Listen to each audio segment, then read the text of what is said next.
Imagine going from working in your bedroom living off of a credit card to building a company responsible for helping more than 80,000 entrepreneurs start a business by helping them build an awesome e-commerce website. Well, our guest today has done just that.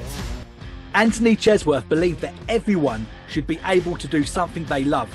So he founded EKM in 2002 to help anyone set up their own successful online shop. Since then, EKM has helped over 80,000 businesses and has grown into a team of 70 e-commerce experts in their Preston-based office. EKM is now the highest rated e-commerce provider in the UK with over 2,000 five-star reviews and continues to support small business owners in their journey to running a successful online shop. Hello and welcome to Talk Business with Antony. Hello, how are you? Very good, thank you, Antony. Thank you so much for joining us today. We're really excited to be speaking to you. And of course, there's lots of exciting things that we could talk to you about today, from you flying aeroplanes to your business vlog and also your motivational speaking. But what we really want to get into is how you started and then have grown EKM into what it is today. So before we do that, tell us what you guys do at EKM.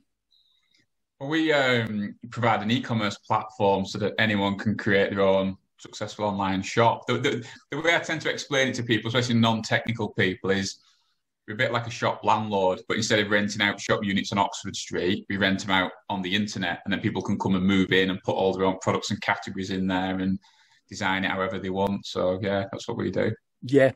And when you started the business 19 years ago, what did the world look like in terms of the competition, and where did you see the opportunity that gave you the idea to launch this as a business? Wow. There's a lot of differences, but then there's also things that are still the same. This is a Really? funny thing. That technology moves really fast, but then there's still a lot of similarities. So what it was, after I'd finished at university, I got a job at an internet service provider, and we were helping people set up web hosting and things like that. And one of the reoccurring things was people setting up e-commerce websites. And at the time, there was only two ways to build an e-commerce website. There was either you paid a web designer to build you an e-commerce website, which still exists today. That's an option today. Yeah. You know, there's plenty of people who do that. And you get a perfect website. You get a website built exactly for you that looks great. And it's amazing. It costs a fortune. But the issue is that as soon as that web designer's finished that job, they're off over the hills to go and work with the other customers, never to be seen again. And you're left with this website that's slowly going out of date. The other option at the time was to buy some software that came in a box on a CD. Yeah. Which, you talk to people now, even some of the guys at work, you talk to them, they've never even seen that you get used to buy software in a box. Yeah. But you'd have to get this software in a box, you have to install it on your computer, then install it on a web server and play uploading files. And that's where, when I was working at this internet service provider, I used to help people do that. And I thought, there's got to be a better way of doing this. There really has got to be a better way of doing this, something that my mum could do. And my mum's not computer literate at all. And so I went back to my bedroom, and I started looking into it, and I started programming in what would become EKM, which was a system that anyone would be able to use. And it was all through the web browser. And at the time, the idea of software that ran through the web browser was new. That wasn't a thing then. This idea of software as a service that we all know and love now, that didn't exist. And so I programmed it in, and I went trying to sell it down in Lancaster and stuff to businesses and things like that. And pretty much the bulk of people would always tell me, this internet thing's not going to take off. I want you to sell on the internet. And so that's the kind of environment that it was back then, that you were still fighting with people who think that internet's a fad, or I don't need to sell on the internet. And sadly, the majority of those businesses have gone bust now, but obviously because they're not selling online. But there's still an element of that even today. There's still a hell of a lot, but even like through this COVID thing, there's so many businesses who the first time around didn't jump onto online because it's only going to be a few months. Second time around, didn't jump onto it. And even now, they're still not selling online. And it's just crazy. Yeah. It's unbelievable, isn't it? And because they come up with 101 reasons as to why they're special or why their products could never be sold online. No one will buy art online. It's like, it turns out, yeah, they will actually. I bought art online. Yeah. No one will buy crafty type things online. Yeah, they do. I don't think there's a product that you can't sell online. Yeah. So that was the environment then, and obviously, yeah, it's brought us through to today. Yeah. In a world that often just sees the results and then thinks that something become an overnight success, there was so much graft behind the scenes for you. Tell us about those early days and how you got things going from your bedroom, financed on your credit card. Yeah, well, going back to when I was at this internet service provider. Prior to that, I worked at Burnley General Hospital. There's a bit of a summer job, pushing a trolley around, a bit like a porter, but selling sweets and toiletries to people on all the wards. And it was when I was doing that job, and I was only like 18 or something like that, so only like a young lad. But you'd be pushing it around the wards, and you do it on a Saturday, and you go back in on a Sunday, and people had changed on the wards, and they hadn't changed because these people have got better. It's because they died. And even while you're actually doing it, you're actually pushing this trolley around. People had died while you're actually on the wards. And obviously they cordon it all off and everything, and and they just hold everyone back while they were sorting it out. But as an 18-year-old lad, it was weird. It's a strange thing to see. I mean, death is a strange thing, and for an 18-year-old, it was very bizarre, and it's always stuck with me. Is that I always can recall it. But the thing that I always remember was when you spoke to these people that were in the hospital at the end of their lives, they always said the same things. One was not to have any regrets, and the other one was to make sure you spend life doing something that you love. And that really, really, really, really just stayed with me. And that's why that is what our company's ethos, really, this idea that we believe everyone should be able to do something that they love. Yeah. And that's what's guided us really throughout this. And that if we can provide the facility to allow other people to do something that they love by opening their own online business, that's amazing. And if we can, even people who choose to work for EKM, we want them to love what they do as well. And that's kind of like been the guiding principle really of everything that we've ever done at EKM. Yeah. And so to fast forward back to, obviously I went to university, I went to Lancaster University, got a job at an internet service provider up there for a couple of years. And that's when I came up with the idea of EKM, like I was talked about. And I thought, yes, this is great. This is going to make my fortune. This is going to be awesome. This is going to be absolutely epic. Is this? Turns out it was very difficult to set a business up, and it was very hard to get customers. And so very quickly I realised I'd have to go back and live with my mum and dad, and claim their job seekers allowance. And so that's what happened. I had to move back to Burnley. I had to move back in with my mum and dad, and it was 4 years on my own of graft, of permanent rejection to get the business going. I remember at the time, there was no Michelin tyre factory in Burnley before my time, and they had a development fund to help local businesses. And so Michelin Tyres and NatWest Bank came out to meet me, and they'd gone over the business plan for EKM and everything. And they looked at it and said, Anthony, we've looked at this and it's just never going to work. And ironically, Michelin Tyres are one of our customers, and NatWest Bank we do a lot of banking with. And so it goes to show, never let anyone tell you that you can't do something. And that was continuous over 4 years. And it even got to the point where, although I've always had support from my friends and family and things, it did get towards that end of that 4 years where people were starting to say, like, do you not think you should maybe go and get a job now? Yeah. And I remember going to job interviews, and they'd always ask that question that we ask people when they come for work us now, where do you see yourself in 5 years' time? And my answer was always, not here, doing my own thing. And so I'd never get the job. I sort of talked myself out of the job when I was there. But I just had so much belief that it would work. I so passionately believed that this would work and that it was a solution that people were looking for. And over that 4 year period, I had to learn how to do cold calling. I had to learn how to do marketing. I had to learn how to do sales. I had to learn how to do everything because I was a programmer up to that point.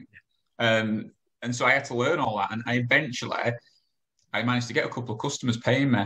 And they were paying $19.99 a month at the time. And I got one, then I got another, then another, then another. And it slowly built up.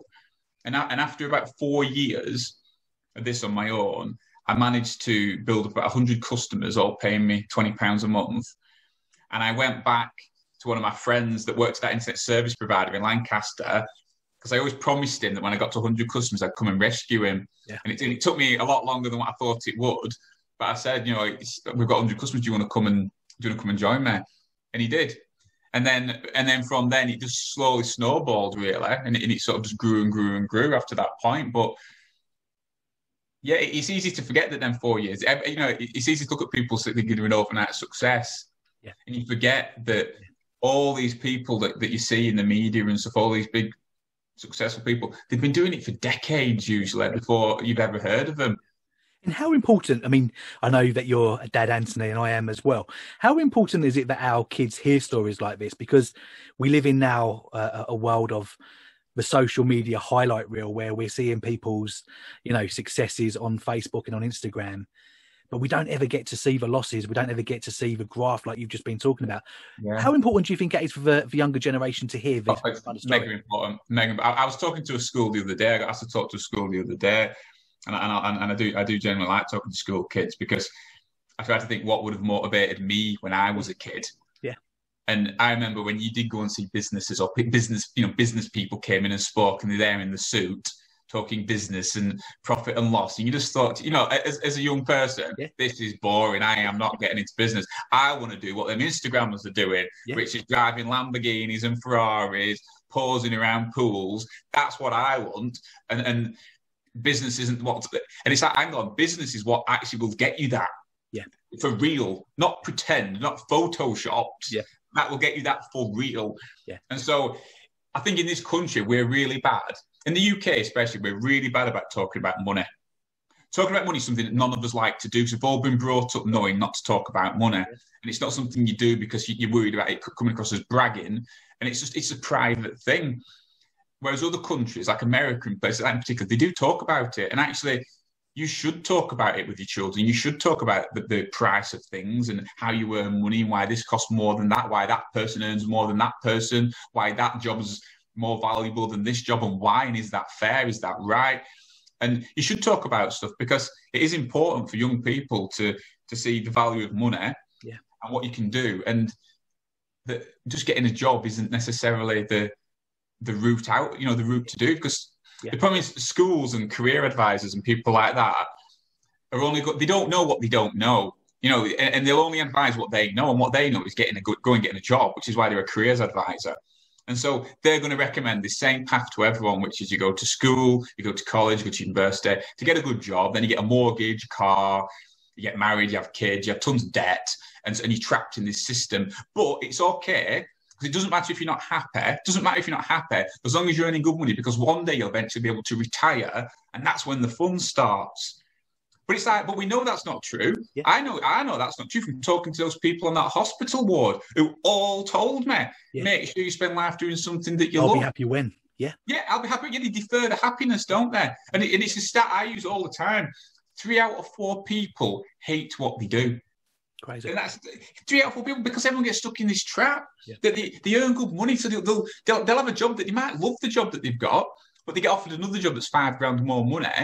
They hate it, but it's $5,000 more money, and work's supposed to be crap, innit? It's work. It's work. I hate work. Work's supposed to, even the word work, and it's like, it doesn't have to be that way, does it? Yeah. And so I think if you're trying to tell young people anything, is that work should actually be fun. It shouldn't be work. It should be fun. Yeah. I enjoy it. I love every single day. Yeah, there's bits I don't like, but I genuinely love what I do. Yeah. And those people at the hospital were telling me do something that you love, and that's surely got to be the message. Find that passion, and you can. And these days, especially for young people, there's so many opportunities to make money in things that would never exist. If I'd have told my mum and dad, probably the same as yourself, that I want to be a professional playing Mario Kart. I want to be a pro gamer.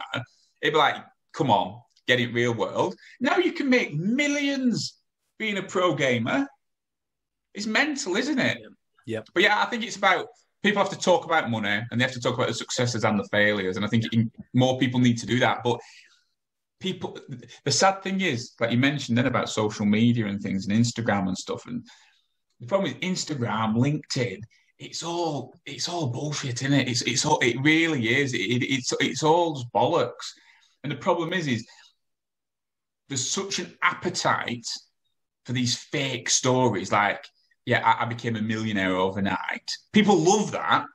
But actually to tell people, well, it took me 10 years of hard graft. Yeah. Nah, that's not for me. That's not. I like the get rich quick, please. The get rich quick. I want to set up a website, press a button, doing drop shipping, and literally bank millions. And I know it can be done because it says so on the internet. And it's like, yeah, but it can't, can it? Yeah, it can, because there's a picture of the guy doing it stood in front of a Lamborghini. It's not his Lamborghini. It's not his Lamborghini.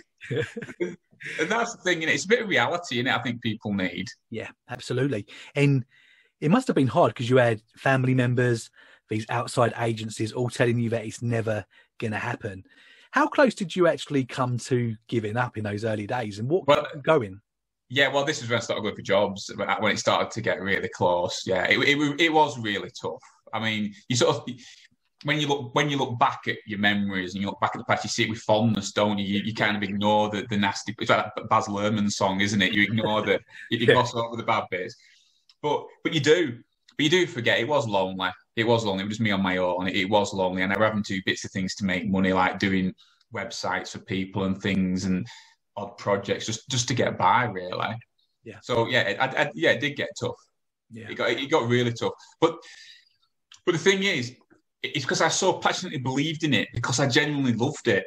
I always tell people, it's this love what you do thing, that why some people are successful and some people aren't, it's because they keep on doing it. That's the only thing, it's perseverance. They keep on doing it. They keep on practicing something and they get better and better at it. Now, the reason why they do that is because they found something they love to do. If you look at any famous sports person or actor or business person, anyone, insert your favorite whatever here, you'll find that they found something they love to do. So like Tiger Woods, I'm not particularly into sport, but like your Tiger Woods, your David Beckhams, all these sort of people, when all their friends had gone to bed, they were still out practicing and playing because they found something they loved to do. Because they practiced and persevered, they became Tiger Woods. They became the best in the world. Same as a lot of these business people. When everyone else had got fed up, they'd continued to practice and they became the best because they found that one thing that they loved to do. Yeah. And this is that vicious circle that the things you don't like to do, you don't practice, therefore you don't get better at them, you never progress. It's like me, I don't like loading the dishwasher. I'm rubbish at it. But this is the problem with, when I talk about the 3 out of 4 people hating what they do, that's because probably 3 out of 4 people, they've not found something they love to do. Therefore, they're in a job they don't like. It's work, it's horrible. But because they don't like it, they never practice it. Because they never practice it, they never get better at it. Because they never get better at it, they never earn any more money. They never progress in the career. And they're stuck in this vicious circle, aren't they? And this is why it's so important to find that thing that you love to do, that actually energizes you, that actually gets you excited and makes you want to do something. Yeah. Can you remember how you got your first customer and what that felt like? Yeah. She's called Teresa. I won't say a full name for GDPR. I'm sure the GDR police will be even going now, oh no, you said it. Oh yeah, I do remember. Yeah, she did TENS medical equipment. I think for like pregnant women, like the things that pulse your body. Yeah, like a slender tone belt type thing, but for pregnant women. Yeah, I think I was going through on the internet looking for people at the time, and she had a website but she wasn't selling online. And so I contacted her, and she went for it. And it was, I really remember. It was an amazing feeling. Yeah. It was amazing. But that's when the game changed as well, because then all of a sudden, then you got that first customer, which was amazing.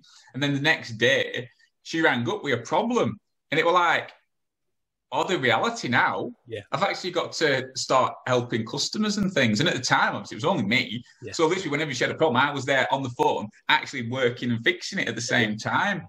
But I still remember. I could probably name them. I won't for GDPR. I could probably name you all my first 10, 20 customers. Yeah. And I owe a lot to them, actually, because if it wasn't for them, you wouldn't be here now. This is the thing. Everyone who's ever worked with EKM, whether they've had a job at EKM, whether there's been a customer, whether they're still with us or not, has been part of this success. And so, I owe everything to these people, really. Everyone that's ever supported me and EKM and the team. I do. I like stuff like that. And I always like other people's stories and things like that. It's nice, isn't it? I do like it. How did you transition from being a one-man band where you were doing everything to then scale the business into becoming a team? You mentioned earlier that you was going to go and get your friend after 100 sales. How did you identify what those skills were that you needed to recruit for, and how did you go about filling them? That's a good question. I probably didn't at the start, to be honest. I just promised my mate a job when we hit 100.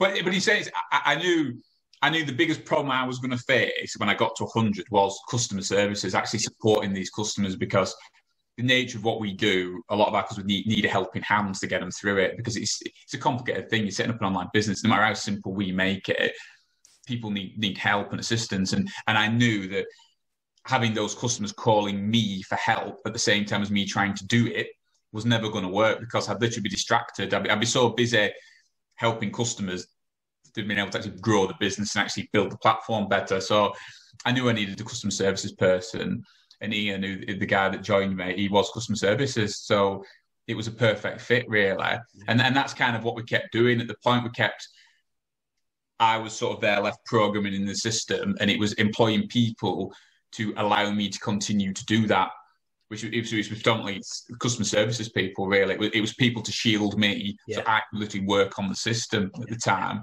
And then it wasn't. So the first person, Ian, came on, and then we had Matt and Dave.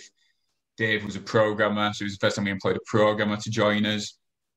And then there was two of us making stuff as well at that point. So, and it just kind of organically went, but there wasn't tons of thought. It was just, oh, look, we're struggling in this department, let's get someone in. Like now, once you get to a certain size, like now we're like 80 people, there's that transition period, I think, when you're pushing through 25, 30 people. So when actually you start really seriously considering who's doing what, who's going where, and you need the best people, and you start transitioning into being a recruitment business in your own right. Like, you have to actually, as well as attracting customers, you've got to attract people to want to join the team as well. And then that becomes a bigger and bigger part of the business.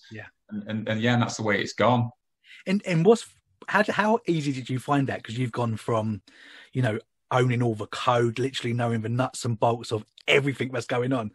What was that process like for you, Antony, to actually have to let go of things and allow people to actually touch your little baby, so to speak? Yeah, I struggled with that. with that. Even when you saying that now brings me, my hands are shaking. I do struggle with that. I've tried very hard to not be involved. I think so many business, micro businesses, these small businesses that employ a few people, I think the majority of businesses stay micro because the owners can't stop micromanaging them. I think that's why they stay small, actually, because they've got to have the hand in every pie, and they've got to be the decision maker and involved in everything.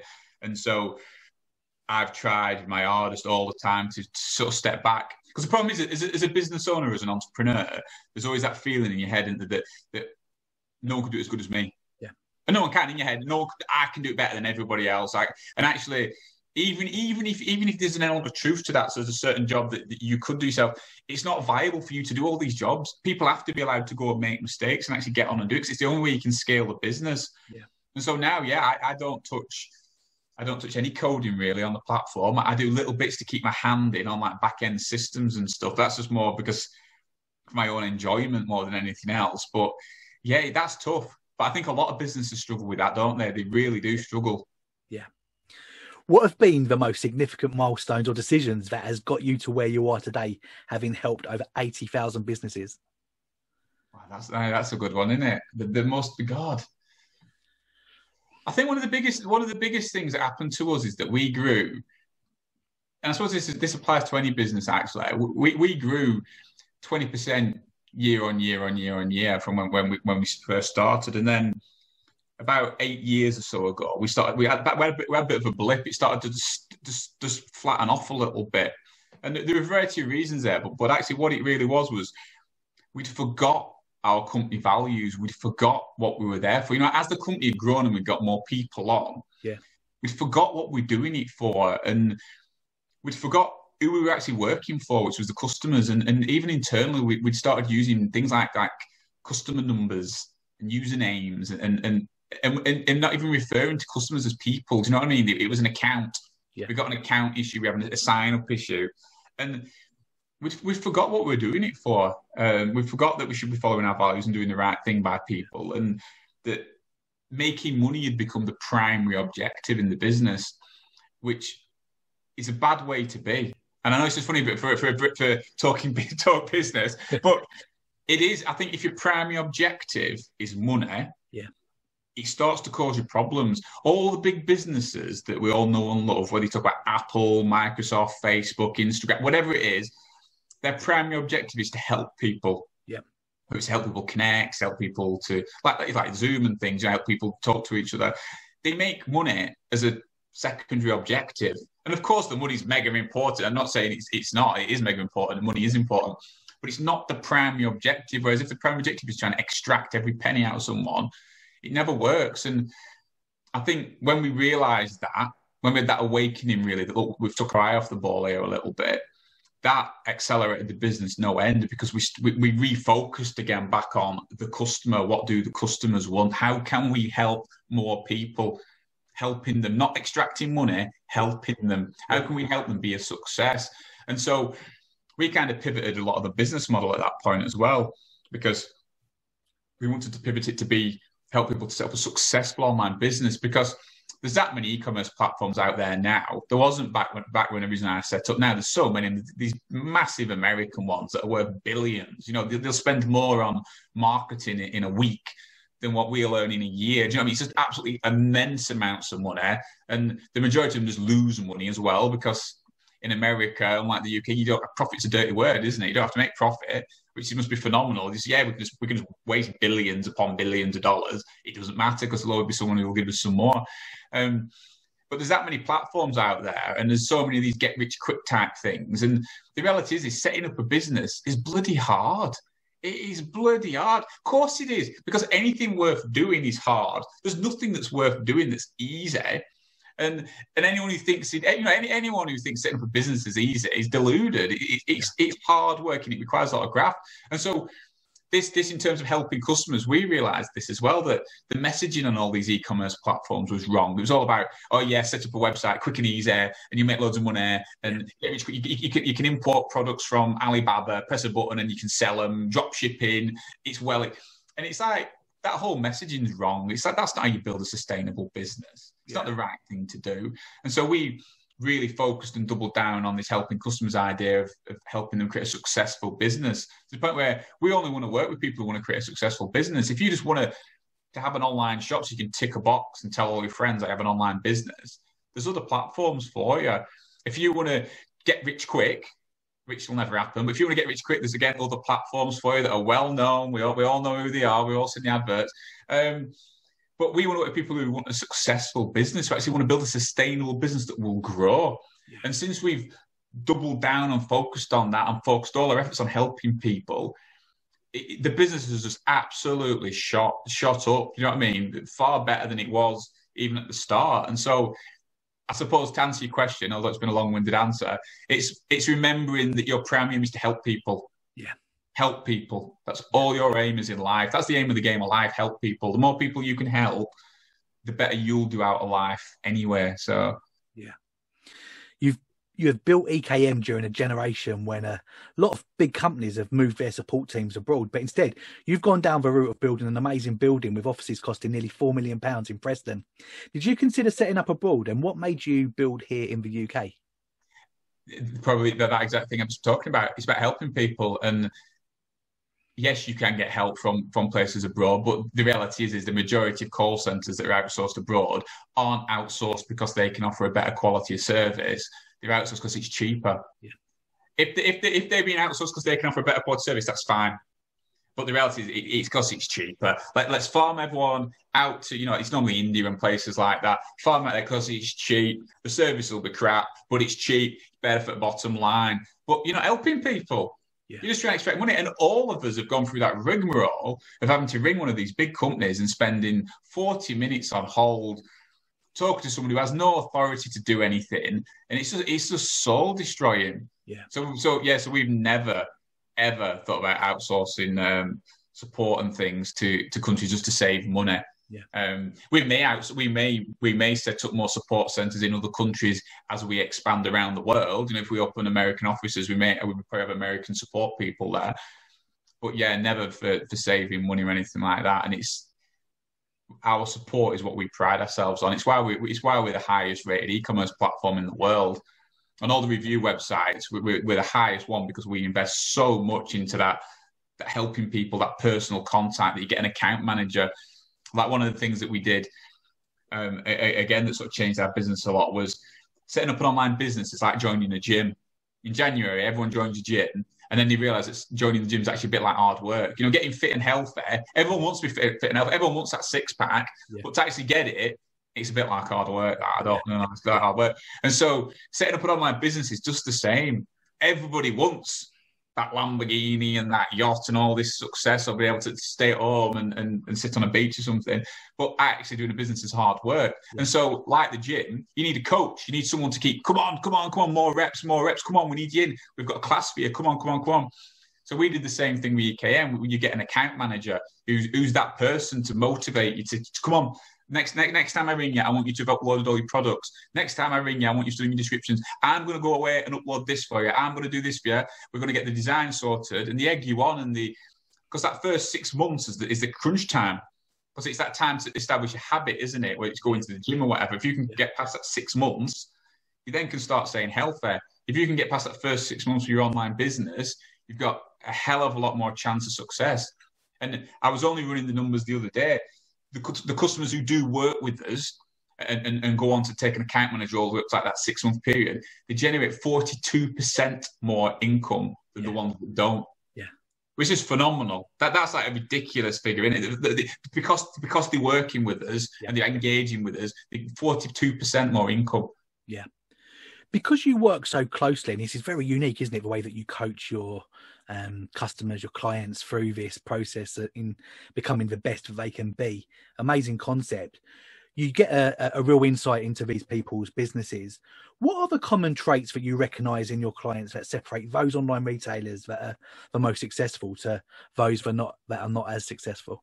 Taking it serious. The biggest problem I see is people do not take it serious. Like I think it's literally a tick a box that they just want a business, but they're not willing to invest in it.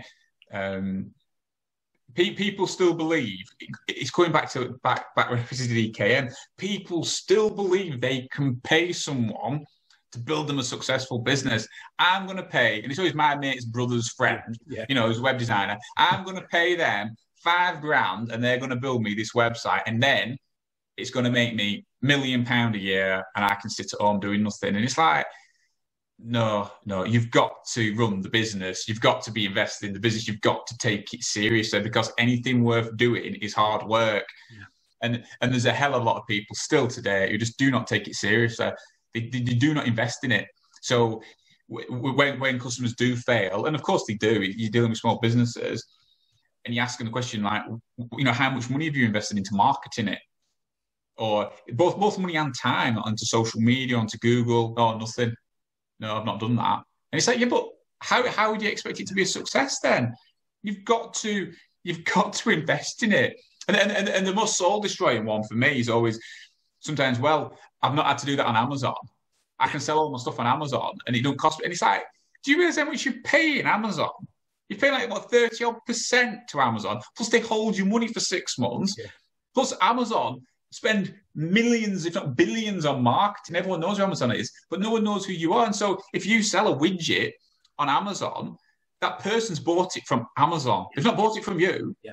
And it's like, no, they bought it from my shop on Amazon. No. Yeah. If you buy all of us, everyone watching this and listening to this now has bought things off Amazon that have come from a third-party seller. Yeah. But in your head, you've not bought it from a third-party seller. You bought it from Amazon. It's Jeff Bezos you bought it from. Yeah. So you're not building a brand. And the other thing is you can be cut out like that.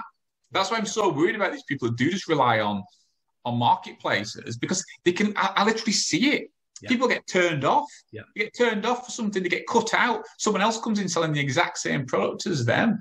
And so he's taking it seriously and not wanting to build a brand and not wanting to build a business. Yeah. Yeah. We're recording this at a time during the coronavirus lockdown when retailers need to be online more than ever. What would you say to a retailer that was still hesitant about taking their business online? If you could directly pitch to them right now. Directly pitch to them. You've got no choice.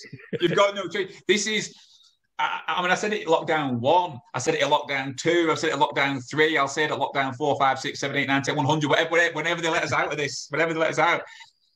this is the best time ever in the history of everness to set up an online business, because you're not competing with the high street because it's closed. There's never been a better time. Even now, things up 65-70% on last year. It's mental. Yeah. The traffic going through e-commerce is bigger than Black Friday. Yeah. Every day. It's mental. And so you've never had a better opportunity to do it. And so you've kind of got no choice. It's a bit like saying, I don't fancy learning this reading and writing thing. It's not for me. I don't think it'll benefit me. Yeah. You've got to be online, and you've got to have your own business and your own brand. Otherwise, you will go extinct. It really is that harsh at the moment, isn't it? Yeah. What are some of EKM's biggest success stories to date? But before you answer that, let's quickly hear from our sponsor. The investment in the video worked wonders for our business. I actually got better results than what I was expecting to. Video is a really important marketing tool because it allows us to present ourselves in a very different way. It went down an absolute storm. I was really impressed with. We had over 260,000 views and was shared and liked 8,000 times. It definitely overgrew my expectations. There was certainly an uptake on business, without a doubt. That video is working, so it was worth every single penny. It did everything I wanted it to do. It really got to be. It's generated a lot of traffic, a lot more work for us, and ultimately generated more profit for the business. I'm so glad I work with these guys. So I have instructed them again. We've gone back again this year. Definitely the way forward. Fans of the Talk Business With show benefit from our exclusive rate through our partnership with Animate Our Logo. Visit animateourlogo.com to unlock the discounted rate. We are here with EKM founder Antony Chesworth. Before the break, you were just about to tell us about some of EKM's biggest success stories. Tell us about some of those, Antony. There's so many. I mean, you could use the big ones. We've had people like Lotus Cars users, the BBC. We've had people like Cambridge Satchel Company, who was actually featured on a Google advert, actually. And she basically set up her business on a kitchen table selling satchels, all on EKM. And then that went massive. And I think she's got an MBE and all sorts of stuff now. That went massive. So there's ones like that. But to me, I really like the ones that just literally set up and it's just changed their lives. And other businesses that, especially during this crisis, that we've helped that would have gone bankrupt if it wasn't for having an online shop. And I'm so proud of the team and the industry, actually, not even just EKM, other e-commerce platforms, delivery companies, couriers, everyone is involved in this. It's actually kept the country moving. Yeah, because so many people have these like the unsung heroes that those delivery drivers that are bringing parcels to our doors. These platforms are powering it. The gateways, they've actually kept businesses afloat. They've kept families fed and roofs over their head. It's been phenomenal. Yeah. But yeah, there's so many success. Honestly, we could be here for an hour going over success stories. But yeah, it's where it's changed someone's life. I like stuff like it's literally turned them around. So. We had a guy that did underfloor heating, for example, who built a business up. I think he sold it to Travis Perkins in the end so literally, again, from his bedroom, sold it for tens of millions, all off the back of EKM. He's a massive fan of EKM, and I think he's using EKM for some other projects and things like that. And there's a lot of people like that's really nice to see when someone has done that. So they've set up a business on EKM, it's blown up, and gone massive, and it's been taken over by someone. And eventually, at a point, obviously, when they get taken by Travis Perkins, I think they integrated that business into Travis Perkins. So obviously, they stopped using EKM at that point. Yeah. But then you see the founders and stuff coming back to EKM to launch more, and the team that have worked with it, setting up businesses. It's really good that it's been such a good tool for them that they come back and they do it again, and you're seeing that journey again. And it must be not only so encouraging for you, Antony, as well, from being the founder, but also for the team that are involved day to day, speaking to the clients, coaching them. It must be such a huge reward for those guys, right? Yeah. Oh, yeah. It must be so rewarding. And like I say, I'm so proud to be part of it, but I'm so proud of the team. Like I said, the people that they help on a daily basis, and they're changing lives. And I know everyone talks about impact and like making a dent on the universe, and I want to change the world, all that cliche stuff, but they actually are, because they're changing people's worlds. They're allowing them to do something that they love, and at the moment they're allowing them to survive and thrive in most cases. Do you know what I mean? It's immense, really. It really is. We mentioned during your intro that EKM are the highest rated e-commerce provider in the UK. As you scale, how do you ensure that you keep the customer experience as good as it can possibly be? Never forgetting that we're here to help people. That's the primary objective, is to help people. Help. How can we help? Not how can we make money? How can we help people? And we make sure, like from an internal perspective, we make sure obviously we have contention ratios in how many employees we have to customers to make sure that we keep them support levels high. We track everything. So we're tracking who's being contacted by whom, call times, wait times. But the most important thing is customer feedback. So the actual, like the times on phones is irrelevant, because it's more important about, was that customer happy? So we're permanently doing surveys to customers. We're encouraging them to review us. We're asking for feedback all the time. Because at the end of the day, for most businesses, and we're no different, if we aren't asking our customers how can we improve, how can we be better, there's some other person contacting them saying that they'll do that. Do you know what I mean? It's kind of like we have to be permanently on our customers to look after them, because if not, there's always someone there ready to take them off us. Right, yeah. And I know it's true for every business, and I think people forget that you looking after your customers and being, encouraging that customer loyalty is so important. Yeah. Yeah. What have been some of the most difficult days for you in business so far, and how have you overcome them? Most difficult? Oh God, there's many, isn't there? It's tough as well. It's hard talking about, I know we spoke about it earlier, but talking about when things have gone wrong or when things are challenging at the time, you can't talk about them, can you? Because either it's commercially sensitive, so you don't want to talk about it. And also there is the bravado of, things aren't always good, are they? But they're not. Things aren't always good. Sometimes they're well stressed. I mean, I used to have a full head of hair, and now, you know what I mean? It's all gone. But yeah, there's been some mega stressful times. I remember, I think I was earlier when things sort of flatlined a little bit. That all sort of came in one big bubble as well at the time, because around that time we just bought the office, and we committed to spending millions on this office, and we started stripping it out, and all the time we were working with our bank, which was Barclays at the time, and all along they were supporting us on this journey, and they were really excited about working with us, and And inevitably, when it got to crunch time and we got all this money ready and we started stripping the office out, they pulled out. They said, nah, we're not going to support you. And so not only were you dealing with a business that was sort of just recovering from the flatline part, you were dealing with the fact that you were having to find millions and millions of pounds to do this office, and that the bank that we thought had shared loyalty with us had just ditched us. And it's actually a common... It's a common, because when I've told this story, I've spoken to many people who the exact same thing has happened, and I think it's happened to most business owners actually. I think banks, and I know they're not all bad, but a lot are. They'll give you an umbrella, but they'll want it back when it rains. And I think you've always got to remember that in business. Never ever think that these partners, these banks, these people, they're going to be there for you in the tough times, because they won't be. But that was really tough. And that was tough for a lot of reasons as well, because obviously we were trying to pivot the business a lot as well, and so I was raising my profile with things, because obviously I've normally been someone who's been hidden behind. I'm a technology person. I'm happier hidden behind a screen really than being out in front. And so we were raising the profile of me, we were raising the profile of the business, and at the same time, every night I'm going home looking at the bank balance thinking, oh my God, you know what I mean? And that is horrible. And yet you've got to be, especially at work, you've got to be there cheering everyone on and motivating everyone. And at the same time, you're shitting yourself because, stuff's struggling. And that's just one. I mean, this happens all the time. That's just one that I can remember recently. But it's all the time, because as you get bigger, there's always someone who wants something from you, isn't there? Whether it be HMRC, whether it be someone trying to take you to court, whether it be the bank doing something to you, there's always another obstacle, isn't there, just round the corner. And it's just that you're permanently navigating and going around. But it never gets any easier.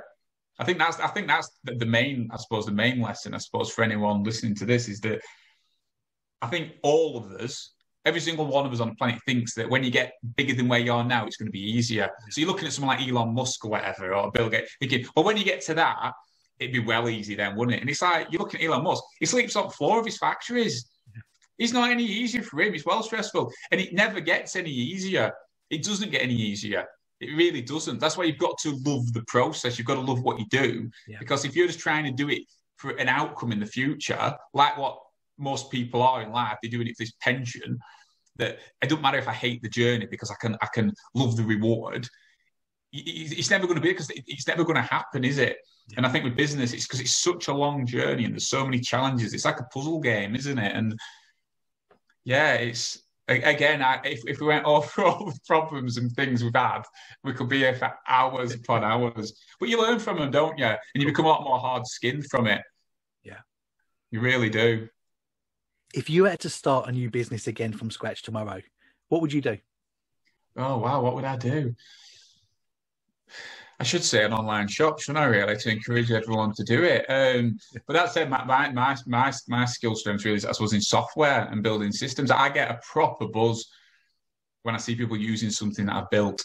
If I build something and then you see people using it, it's a proper buzz. It is. It's a proper buzz. It's like doing YouTube videos or podcasts. I suppose it's the same for yourself. Like when you actually put some content, you've put about love and effort into it, and you put it out there, and you see people consuming something that you've made. That is such a good feeling, isn't it? It's amazing. And so I do like that. So I'll probably go into software again. I'll probably look for some problems that, again, they don't have to be unique problems. I don't think anything has to. I think people get it in their head that they've got to put a unique idea. It's like they don't. Apple have never come up with a unique idea, and they do pretty well. You've just got to look at what's out there as a solution to a lot of problems, and could you improve it even a little bit? So I'd probably launch a software business or something like that, really, because there's no. It's something you can do yourself. You can do it yourself. You can just do it in your bedroom. You can literally do it yourself and give it a go. You don't have to buy like tons of stuff or invest in buildings or anything like that. What resources have helped you grow individually the most over the years? Books. You've got to be reading books. You've got to be educating yourself. One of our values at EKM is evolve. That tomorrow's got to be better than yesterday. And that's what we do for the company. We sort of push this value that the business has to be better tomorrow than it was yesterday, but also individuals and also me, all of us, everyone listening to this. If you're not improving yourself, you're going to go extinct, aren't you? You've got to be improving. So you're standing still. Too many people sort of say, oh, well, I've got 10 years experience. And it's like, you've got 1 year's experience repeated 10 times. To get experience, you've got to be educating yourself. And to me, books and YouTube's pretty good as well. If you get past all the people trying to flog you a course, because there is a lot of that. It's very tainted in its social media. Everyone's got an agenda. But books, you should be reading loads of books. You should be. What are some of your favourites? Oh God, that's a tough one, isn't it? There's been loads. I quite like. There's some really technical ones like scaling up. I've kind of looked on my bookcase there at books. I do a lot on Kindle. I like years ago, I like 4 Hour Work Week years ago, although it's an ideal as opposed to something you should be aiming for. How to Win Friends and Influence People, Think and Grow Rich, things like that. Some of these classic books. I'd have to look at my Goodreads thing and see which ones I'd read, but there's some really good books. And the thing is, you only have to read, don't you? You only have to read the top 3 books on any topic, and you know more than 90% of people in that field. And we do it all the time and read. There's some really good books, and it's a foolish not to. 2 Second Lean's a really good one. 2 Second Lean is very good as well. That's a really good book. I'll think of loads when this interview finishes. Well. I wish I'd said this and this and this. You can always come back to the episode and leave some comments. Anthony, leave some comments and some good books. But I just think books is the best thing. But books, in terms of trying to educate yourself, obviously you've got to learn by doing stuff. But there's so many good books, and you can learn from these people that really know what they're talking about. And even if you only get 1 or 2 things from a book, it's worthwhile reading it. And there's no excuse these days, because you've got like Audible and things like that. You can have it on your car. So you can have it on your car while you're driving. Back in the olden days when you used to commute, it's not like these days. You can probably have it on while you're walking from your bedroom to your office. But you can have it on in the car while you're driving. You can be reading, books. Are you allowed to have them on whilst you're flying a plane, Antony? I couldn't ask that question to many people, but I know you could answer. Yeah, Good, great. I think, yeah. I mean, I know a lot about whether you're supposed to talk about it or not. It's one of the I know the most important thing when you're doing a transatlantic flight or a long flight is that you've got a good book with you. Yeah. To keep yourself busy. But yeah, I like to read and listen to music and stuff. Yeah. Having enjoyed so much success, how do you keep yourself motivated and hungry? And what are your personal ambitions for the future? How do I keep myself? Seems it's funny you want to say this all the time, and it's not me being disrespectful or being ignorant or being selfish or greedy or anything like that. I don't feel that I'm there yet. I never have. I think I'm hungry for more. I always have been. I think the minute that I wake up in the morning and think I'm happy with my lot is a day to sell up and give up. I'm not. I think we're nowhere near as big as we can be. The business is nowhere near as big as it can be. There's always improvements. It's like a lot of people don't launch a business because they're embarrassed about it. And because of that, because it's not perfect, they wait till it's perfect. And of course, it's never perfect. There's no such thing as perfection. And so that's why no one ever gets off their arse and does anything, because I'm waiting till it's perfect. If I waited until EKM, the business was perfect before launching it, it still wouldn't be launched now.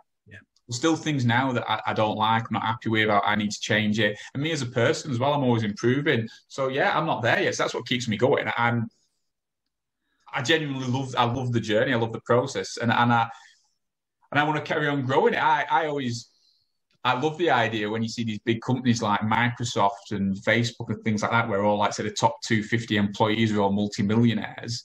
Because I'd love that. I'd love that if EKM could get to the point where all our top, 100, 200 people are all millionaires, because I'd be a billionaire. Yeah. But they'd be coming into work because they actually wanted to make a difference in the world. They won't be coming into work because they've got to pay the mobile phone bill. Yeah.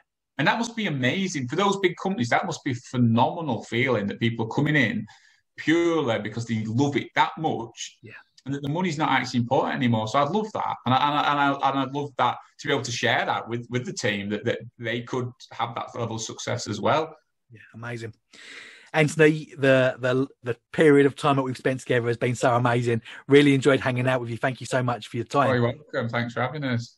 Do you have any closing thoughts? And also, what's the best way for people to follow your journey? Closing thoughts. Is that Jerry Springer's final thought? Yeah. Our values, which I've kind of talked about throughout this, is that one of them is do the right thing. Yep. It's about treating people as they want to be treated, and it's always doing the right thing, not always the easy thing. Doing the right thing, which is really important. It's what I talked about. Focus on helping people. Yeah. The more people you can help, whether it be customers, whether it be your friends, your family, your colleagues, that is how you will achieve success. So focus on doing the right thing and helping people. Our other value is impact. All of this stuff, even the stuff that we've talked about, it's all shoulda, coulda, woulda.